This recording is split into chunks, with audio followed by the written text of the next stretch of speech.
Good morning વિદ્યાર્થી મિત્રો, આપણે પ્રકરણ 6 બજાર 8મો ભાગ જોઈએ છીએ. ગયા વખતે આપણે ઇજારાયુક્ત હરીફાઈ અને એના લક્ષણો વિશે ચર્ચા કરેલી. ફરી લક્ષણો હું તમને કહી જાઉં છું. ઇજારાયુક્ત હરીફાઈના લક્ષણો: મોટી સંખ્યામાં વેચનારા અને અસંખ્ય ખરીદનારા, વસ્તુ વિભિન્નતા, પેઢીઓની મુક્ત અવરજવર, વેચાણ ખર્ચ, બિનકિંમત હરીફાઈ, બજાર અંગેનું અપૂરતું જ્ઞાન. બરાબર, આ કયા બજારના લક્ષણો છે? તો ઇજારાયુક્ત હરીફાઈ. બરાબર, ઇજારાયુક્ત હરીફાઈ એટલે કે થોડો ઇજારો અને થોડી હરીફાઈ હોય.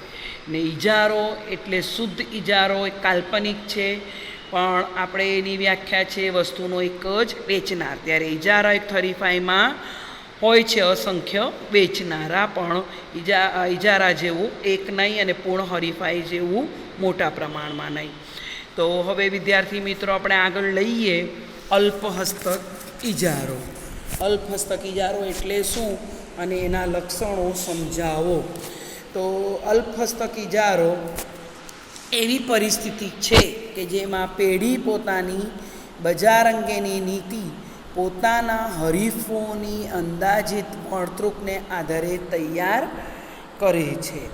બરાબર, તો અલ્પહસ્તક ઇજારો એને અંગ્રેજીમાં ઓલિગોપોલી કહે છે, જે વાસ્તવમાં ગ્રીક ભાષા શબ્દો ઓલિગોઝ એટલે કે અલ્પ, બરાબર, અથવા થોડા, અને પોલિન એટલે કે વેચનાર, એ બે શબ્દોનો બનેલો છે.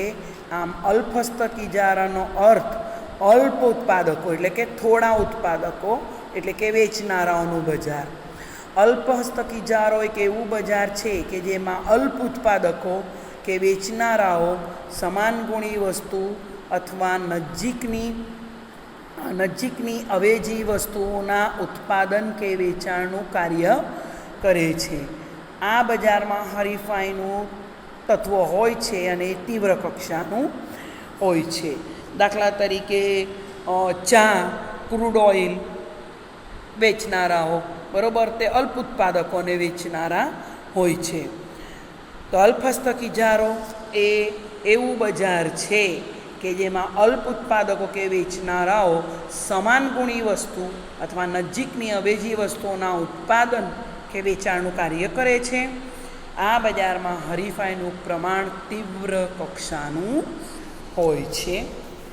આપણે વ્યાખ્યા લઈએ, અર્થશાસ્ત્રલક્ષી વ્યાખ્યાની લઈએ તો પ્રોફેસર સ્ટેગલર કહે છે કે અલ્પહસ્તક ઇજારો એ એવી પરિસ્થિતિ છે કે જેમાં પેઢી પોતાની બજાર અંગેની નીતિ પોતાના હરીફોની અંદાજિત મળતૃકને આધારે બનાવે છે. આગળ કહી ગયું તેમ કે અલ્પહસ્તક ઇજારાની અંદર જે બીજી પેઢીઓ હોય, હરીફો હોય, એ લોકોની નીતિ જોઈને પોતાની અંદાજિત નીતિઓ એટલે કે બીજાના મળતૃક અને નીતિ જોઈને પોતાની પેઢીની અંદાજિત નીતિઓ બનાવે છે.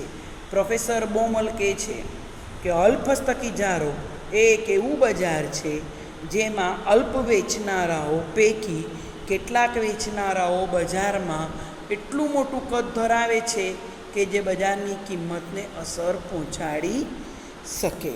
બરાબર, કે ભાઈ આપણે જીવરાજની ચા અથવા ભાગ બકરીની ચા, તો એ આપણે એની એટલી બધી ચા કે એના ઉદ્યોગો નથી કે જે કિંમતને અસર પહોંચાડી શકે. બરાબર, તો અહીંયા પૂર્ણ હરીફાઈ જેવું બી નથી, અલ્પહસ્તક ઇજારો જેવો બી નથી, પણ અહીંયા ઉત્પાદકો વેચનારાઓ સમાન ગુણી વસ્તુ અથવા નજીકની અવેજી વસ્તુનું ઉત્પાદન કે વેચાણ કરતા હોય એટલે હરીફાઈનું પ્રમાણ જોવા મળે. આપણે જાહેરાત જોઈએ છે વાઘ બકરીની, તમે જુઓ, જીવરાજની જુઓ, તો એકબીજાની વસ્તુઓ ચઢિયાતી છે, એમાં ગુણવત્તા સારી છે. બરાબર, તો એ પ્રમાણે બજારની અંદર પોતાની કિંમત અસર પહોંચાડી શકે છે, પોતાની વસ્તુની સારી એવી કિંમત લઈ શકે છે. આપણે લઈએ આગળ અલ્પહસ્તક ઇજારાના લક્ષણો. તો અલ્પ એટલે કે થોડા વેચનારા અને અસંખ્ય નારા, અલ્પ ઉત્પાદકો કે વેચનારાઓનું આને બજાર કહીશું આપણે કે ભાઈ પેટ્રોલ, ચા વેચનારા વગેરે. તો અલ્પહસ્તક ઇજારાવાળા બજારમાં ઉત્પાદક કે વેચનાર અલ્પ હોય છે, એટલે ઓછા હોય છે. અહીં પેઢીઓની સંખ્યા મર્યાદિત માત્રામાં હોય. સામાન્ય રીતે આવા બજારમાં પેઢીઓની સંખ્યા 2 કે તેથી વધુ હોય છે. આશરે 10થી 20 સુધી મર્યાદિત હોય છે, જેના કારણે જૂજ અલ્પ વેચનારાઓ હોય તો એ ઇજારાશાહી પ્રકારનો કાબુ ધરાવે છે. અને આપણે બજારની અંદર અલ્પહસ્તક ઇજારાના નામે ઓળખાય. દાખલા તરીકે ભારત પેટ્રોલિયમ, બરાબર, ઇન્ડિયન પેટ્રોલિયમ.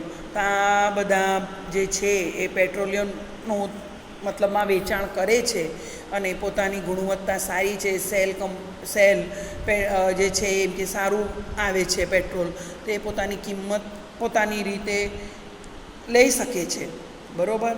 તો આમ બજારમાં ખરીદનારા અસંખ્ય હોય છે અને વ્યક્તિગત રીતે ખરીદનારનું અસ્તિત્વ ખૂબ નાનું હોય છે, જેના કારણે ખરીદનારા વસ્તુની કિંમત પર અસર પાડી શકતા નથી. આગળ આપણે લઈએ સમાન ગુણી કે નજીકની અવેજીની વસ્તુ. અલ્પહસ્તક ઇજારાવાળા બજારમાં સમાન ગુણી અથવા નજીકની અવેજી વસ્તુનું ઉત્પાદન અને વેચાણ કરવામાં આવે છે, બરાબર. જ્યારે બજારની પેઢીઓ સમાન ગુણી વસ્તુનું ઉત્પાદન કે વેચાણ કરે છે ત્યારે બજારને સંપૂર્ણ અલ્પહસ્તક ઇજારો કહેવાય છે. દાખલા તરીકે હું તમને કહી ગઈ, ચા, ક્રૂડ ઓઇલ, મીઠું વગેરે વેચનારા જ્યારે બજારની પેઢીઓ નજીકની અવેજી વસ્તુનું ઉત્પાદન અને વેચાણ કરે છે ત્યારે બજારને અપૂર્ણ અલ્પહસ્તક ઇજારાવાળું બજાર કહેવાય છે. દાખલા તરીકે ઠંડા પીણાનું બજાર, મોટરસાઇકલનું બજાર, બ્રાન્ડેડ ટેલિવિઝન, ઘડિયાળ વગેરે. આગળ લઈએ, અહીંયા સુધી આગળ આપણે બીજા એના લક્ષણો આગલા સેશનમાં લઈશું. ત્યાં સુધી આ પ્રશ્નનો જવાબ તમારે ક્લાસ વર્કની નોટમાં લખવાનો છે. Thank you.